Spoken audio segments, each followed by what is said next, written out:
welcome to Shamanic Sundays. Good Hi, morning. Dad. Hey, good morning. Hi. How are you? I'm dragging my butt, but I'm here. Good. Well, we are grateful to be here together. Glad you are joining us here, dragging or vibrantly so, whatever the case, you have showed up, which is sometimes the most important thing we can do is just keep showing up. It is always the first step. So thank you for being here. And one of the things that I was taught early on by you and by some of your teachers is the importance of sacred reciprocity. So before we get to the question of this week's Shamanic Sunday, thank you to Shelley for sending this one in. Can you start us off with a prayer of gratitude? Well, I can start by turning around and looking at you and saying, I'm thankful for you. Thank you. I'm thank you for everybody who's listening here and will be listening. And I'm thankful to you, Great Spirit, Creator. You who have been always and will be always and are here now for giving us this breath of life, and to the angels of protection for bringing us this far, and gratitude to our ancestors and recognition, honoring of the ancestor spirits, indigenous people of the lands that we live on. Thank you for this breath of life. Thank you for our families, our communities, and thank you for, with Kimberly's techno help here, bringing us together, giving us opportunity to join heart, minds, and spirits, and opening to you and what medicine you might bring through today in response to the question that can truly be helpful to us in our lives and facing our challenges and polishing up our stardust to shine healing light and love and presence out into the world, the sacred hoop, for healing of the sacred hoop. May it be so. Oh, Vamprios. Oh, thank you. Right. Thank you. So one of the things that I also learned early from you was around how sometimes you have to go backwards in order to go forward.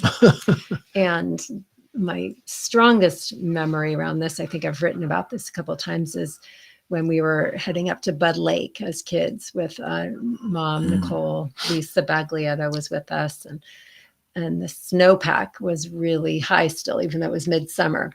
And so we had to, we got up, a couple thousand feet in elevation, and then we had to turn back around because it was just blocks of snow, couldn't get through. And I remember being so devastated, so disappointed. I was exhausted. We'd been carrying packs up at what is heading up to that area is about 9,000 elevation. And I was, I don't know, maybe 7 years old or something. And we had to turn around to go back. And then we had to bushwhack to find our way forward. And then when we got there, you talked about how, sometimes you have to 2 steps back to go 1 step forward. Sometimes you have to go farther back to be able to move forward in a good way. And we had a great time up there. So it was awesome. So I thought of that because of the question that came in this week. Again, thank you, Shelley, for sending this in about how to heal childhood wounds, how we can use shamanic principles to heal childhood wounds. So that's the question for you. Maybe you can open your eyes just for 1 second and say hello again. And can you believe how pushy she is? Unbelievable. Drop back in. How did, excuse me, cleaning up the pipes here. Had a rough night last night. Our 2 dogs got up a total of 5 times to go outside, and then we have to wait for them to come in. And so that's why I'm dragging my butt a little bit here. But I'm here and I'm grateful to be here.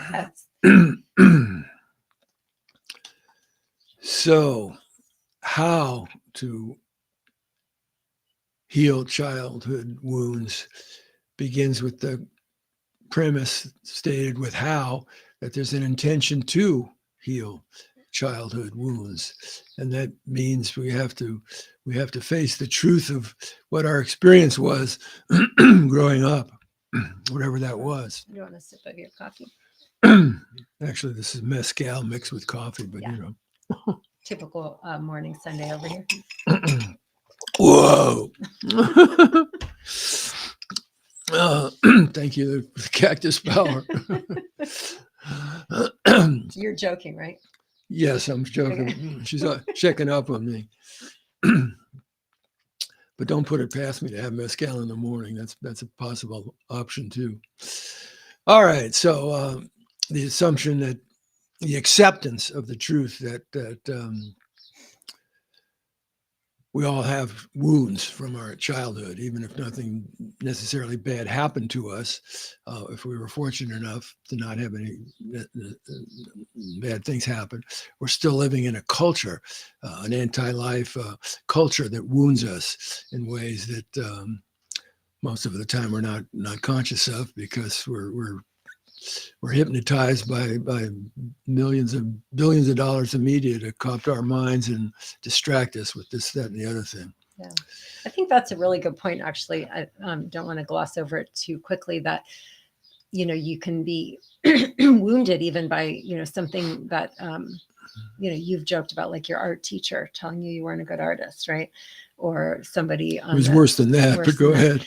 A kid saying something to you on the playground, or a soccer coach or a ballet teacher or something, right? Like that those can have like significant impact on you. Absolutely. And so not to of course there's like degrees of a wound, but it's all relative, and that's whatever your wound is what you're growing up with and dealing with, right? Yeah. Yep. So it's like, I think you only do disservice to yourself if you minimize whatever your wound is. Certainly you can be grateful that it wasn't something worse, but it doesn't change that it hurt and impacts your psyche and how you even act as an adult. So yeah, thank you for acknowledging that.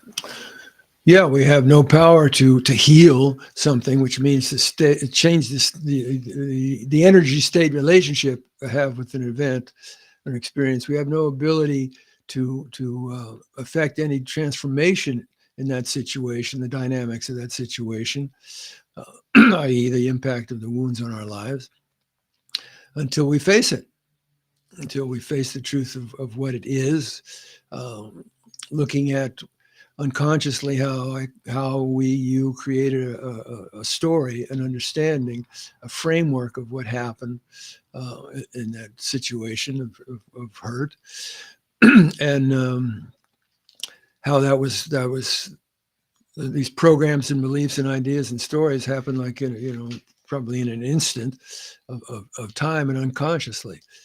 And so if we seek to heal the childhood wounds, the first step is owning our intention to truly seek healing, and then to go inside, to drop into the looks within place in whatever ways are helpful for it. And you don't necessarily have to take any substance, because every night you have altered states of consciousness, and pay attention to your dreams, and it'll show you what's going on in your unconscious and the manifestations of those wounds that you had as a child.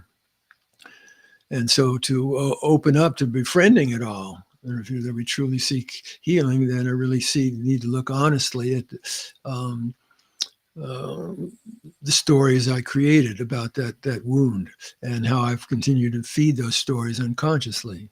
So for me, my major wound upon 3.5 years old, my father dying. And so I unconsciously created a story that had me as the victim, and the cruel world had punished me, and I was angry, and I deserved to hurt the world back for the hurt I'd experienced. And that created states of bitterness and sadness and depression and anger and hurt and all unresolved grief.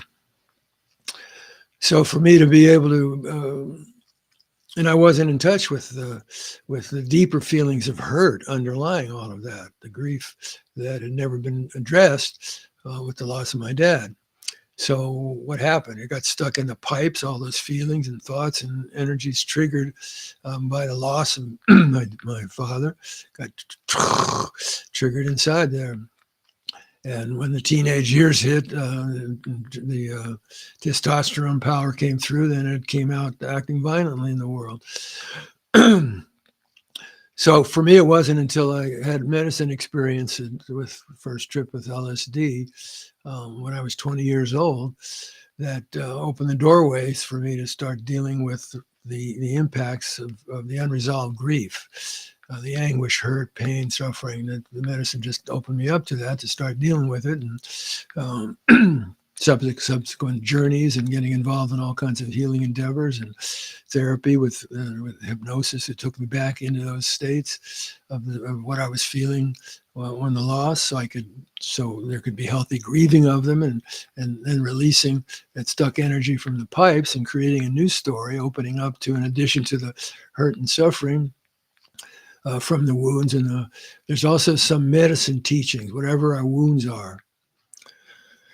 There's on a deeper spiritual level framework, the mystery spirits trying to bring some life-enhancing medicine teaching to us, that if we can withstand the burning fires of the pain and suffering from the reactivity to the wound, something's trying to come through there, that if we get it, if we labor to bring through a healthy birthing of it, to use that metaphor, then that which medicine is trying to come through has the power to truly be transformative in our lives. And so an example of that medicine that came through for me, once I opened up to face the wounds and learned how to elicit higher states of consciousness and spiritual attunements through shamanic means, I was able to get that guidance, strength, and insight to open an eureka, the doorway, to see the medicine that was coming through.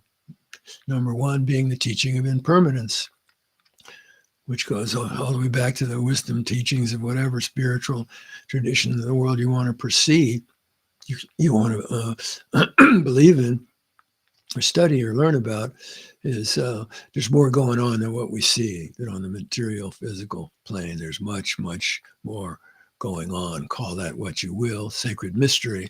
And that sacred mystery is the source of our lives and the sustainer of our lives, and provides connection to it within us in our own consciousness, if we open it skillfully and pay attention with humility for wisdom guidance about how to meet those wounds of our lives and what they've triggered in our lives in ways that help us grow. We're souls here in a human body, having a human experience to help us grow in awareness, and bottom line, to help us wake up to true who and what we are, more than our egos, more than our bodies and stories and wounds and identities. In relationship to those wounds, we're way, way more than that. In fact, we're the deepest level of our being. We're connected with infinite, unconditional light, love, wisdom, creative power of the universe in us, and we're in that deeper level of our being that existed before our souls came into this incarnation. And when these containers, we lay these robes down, and may it be after long, healthy, happy, meaningful lives for all of us, and a gentle, peaceful crossing at the end, and feeling good about how we live, that we can polish up our stardust to connect with and attune and commune with on a daily basis, each day that we're given to be alive, to be channels for healing, light, and love back into our wounded child, the people or situations that cause that wounding. If it was people that hurt us, then they were stuck in their own imprisonment of fear, and that's why from that fear, that's why they were doing actions that were hurtful. So sending healing, light, and love back to those people, those situations, and the ignorance and arrogance of ego identity that, based on the illusionary perception of separation, that produces the fear to be hurtful to other people as a reaction to that fear. So I want to support everybody who's listening to this in bringing that healing, light, and love, infinite, unconditional, down into your beautiful little girl who came in totally innocent, beautiful little boy who came in totally innocent until they got stomped down by whatever was stomping them down. So going back into those places, the shamanic understanding as the world of particle physics, that linear time is a creation of the mental functioning of the human mind. And we, in fact, have on the deeper level of our being, accents to be able to move through time back and forward through time. And so we can go back to the time when our little child was wounded and go there and see what they're feeling and give them permission to have their feelings and thoughts about the wounding, and that you're a safe one, that they can let that come out however it needs to come out in a safe setting. And you're there just to give them there and fill them up with love and light. And they don't have to pretend or cover up anything. They can just be with the truth of what's happening for them as they're experiencing those wounds. And you can go there and fill them up with light and love and help them through those times and begin to give them assurance that there's some medicine that's going to come through for this situation to help them strengthen their ability to find and walk their hard path to completion for a good life, making a good life for themselves. And so vitally important to go back and do that loving healing work with the beautiful little girl and little boy inside of us, and whatever their wounds are, and helping them to create a response, pull the plug on the old relationship to it, open guidance, open the mind, deepen, expand, and widen the channels of the mind to get that wisdom guidance about understanding the medicine coming through those wounds and how we can apply those teachings to enrich our lives now. May it be so. Blessings to all our little wounded ones. They're so beautiful and precious. Oh, thank you. Right. Gosh, I have so many thoughts after that reflection. Thank you. I, in particular, want to create space for everyone in just a few minutes to close your eyes and go back to one of those wounding moments. That feels really important to do, given the door that we just opened, and thinking of the shamanic principles, teachings, experiences that I've had because of growing up as your daughter, and what you were referencing about just the ability to really transcend the time and space that we live in, that we think we are just here right now, but there's just going into ceremony, opening heart and mind to deeper realms of being. I feel great faith that we can connect across the generations. And so let's just take folks on a visualization around going back to a moment of wounding. So go ahead, and if you don't have your eyes closed, go ahead and close your eyes for a second. For longer than a second. Yeah, a couple minutes. And if it's comfortable to do so, putting both feet on the floor or laying down, even if you want to do that, if you're in a place where you can do that, and just taking some deep breaths. And what are some of the things that you used to say to Nicole and I as you would take us into visualizations, helping us drop in? I don't have the slightest idea what I said so many years ago, but probably it had something to do with bringing awareness to our breath, because if we're alive, that's something that's always happening for us. We're being breathed. We are being breathed. We are our lives alive. We are being. We are beings. We are being breathed. This river of life force energy flows in with the breath, energizes, activates all kinds of amazing processes taking place in the innermost, the other side of our epidermis, inside of our bodies, promoting health and healing and wellness. Gratitude for those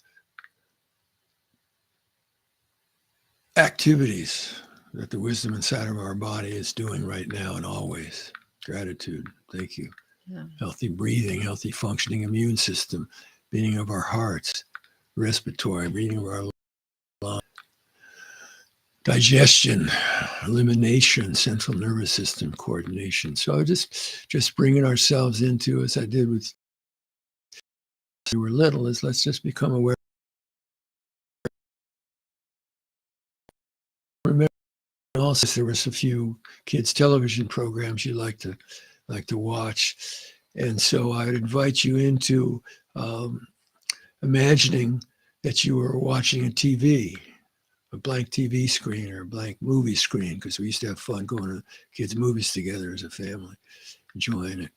So I'd invite you to imagine that screen. That I'd imagine on that screen appearing your favorite shows at the time. And so I'd give you some time to do that. And for us now, on that blank screen, you might imagine, use the power of our mind to create an image, peaceful setting. It might be outdoors in nature. It might be indoors. It might be lying on your bed or a favorite chair or a couch or on the floor or on the beach or a bed. Wherever it is, create an image, feeling, sensation of a place you feel very comfortable in being. Beauty around you, above you, below you. And noticing the sights and the sensations, how you feel being in this place of peace, of rest, of safety, of feeling good about yourself, appreciating the beauty around you. And just letting yourself breathe into all of those feelings and sensations of peace and serenity and openness, flow of light and love flowing through you. And each breath out, releasing energies that don't serve you and opening up more space for that next flow, coming in and welcoming it with gratitude. And gradually the images on that screen begin to dissolve away and an image begins to appear of yourself as a child in a situation in which you were experiencing hurt in some way. You were feeling hurt or attacked or violated or discriminated against. Whatever the action was, whatever was being done, noticing yourself as the child going through that experience, what you're feeling, what you were experiencing.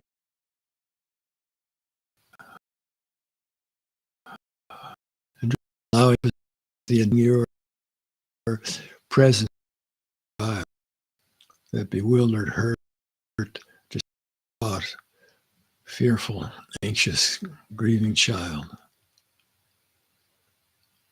Bringing your loving awareness, your strength, and pouring that love into your little one. Just pouring it into their heart like a beam of light, a wave of light, or however you experience it, coming from your open heart, fueled by the breath you're taking in as the adult in the moment, opening your heart more to that love energy, expanding, growing brighter, and extending it into the heart of the child, your little one.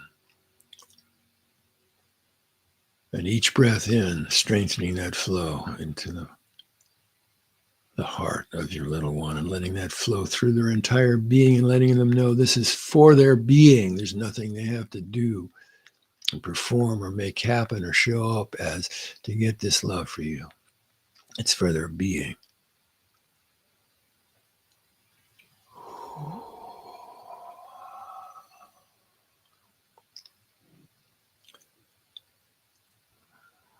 Strengthen with each new breath in, flowing through that little child. So they're on the receiving end of getting the truth that you're there for them because you're literally sending that healing light and love energy into them, filling them with it, filling them with the assurance that's based on truth that you're there for them for their being, just for their being. They don't have to change anything. They can just be totally with what they're experiencing, letting it come out however they need to. And you just keep pouring that love into them so they get that it's not conditional. It doesn't have strings on it, that love you're sending. They can, in fact, be with the truth and integrity of what they're feeling and expressing it in freedom and safety because you're there providing that safety and filling them up with that love. And with your sensitivity and your awareness grown through the challenges of your lives, seeing, sensing with empathy, compassion, what your little girl, what your little boy most needs in that situation of their wounding. Seeing, sensing, feeling, merging into, understanding from the inside out what that little one most needs as they're going through the trials, the burning fires of their wounding, whatever that is, however they experience it. Seeing what they both most need and finding a way from your open, loving heart with Spirit's guidance flowing through you to give that little one what they need. Not able to change what happened, but help them to get through it. Help them to know they're loved, that they're not alone, that they're being cared for. They're being supported, celebrated, honored for who they are. Pouring whatever that little one needs, pouring it into them with gratitude for their being, letting them know how precious they are, that you love them, how beautiful they are, that they have wondrous gifts within them that they'll learn about as they grow older, and how to develop those gifts and blossom them and be able to share them in the world in a way that brings meaning and fulfillment into their lives and contributes to the healing, the transformation of what's happening on this earth plane of life. That they're here with purpose, that they're loved, and at the deepest level of their being they are loved. And you're pouring love into them to help them connect with the love that they are. Gratitude for their being, filling them up with love and support.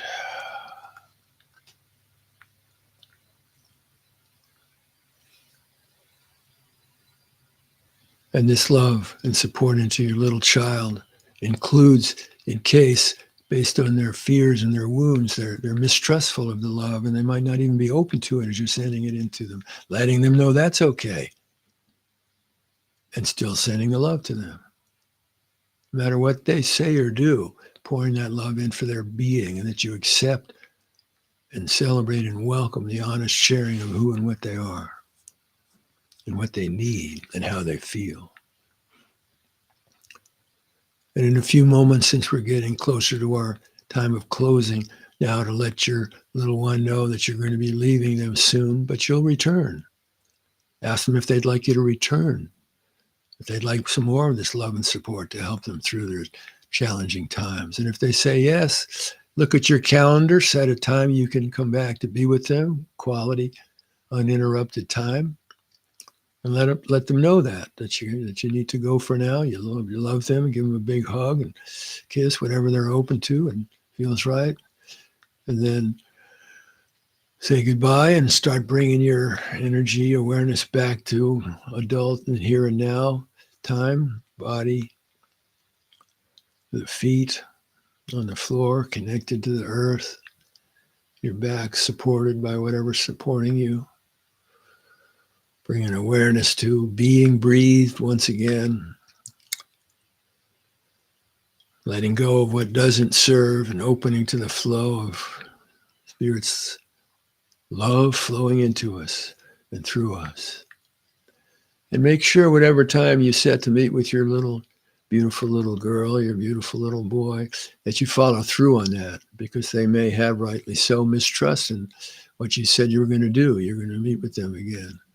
And so when you show up, when you say you're going to show up, that begins to build their trust muscle. Well, this is a person this is a being that I can begin to open up and trust, because they do what they say they're going to do. So remember the sacredness of a child. And if something comes up, shit happens in life that you're not able to make that time, something interrupts it, then immediately just drop down in, go through time and space to that little child and tell them the truth. Just tell them the truth. Oh, my car had a blowout. I have to get to the mechanic and I'm not going to be able to make our time, but here's the time I can come back to be with you, and then follow through on that time. So gratitude for all of you listening.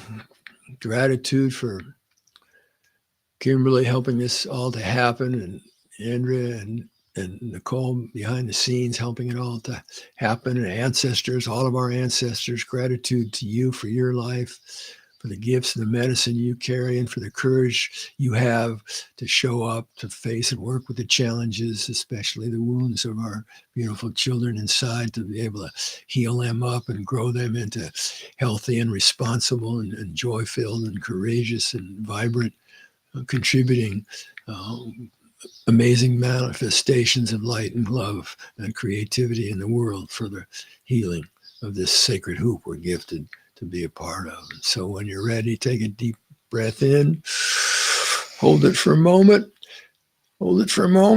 and then when you let it out, let your eyes open and come back into being here right now. And here we are, alive right now. All right. Oh, thank you so much. Thank you. I also had the thought to reassure that little child that it's going to be okay and you're going to have a good life because we're here today. And so here we are. Oh, yeah.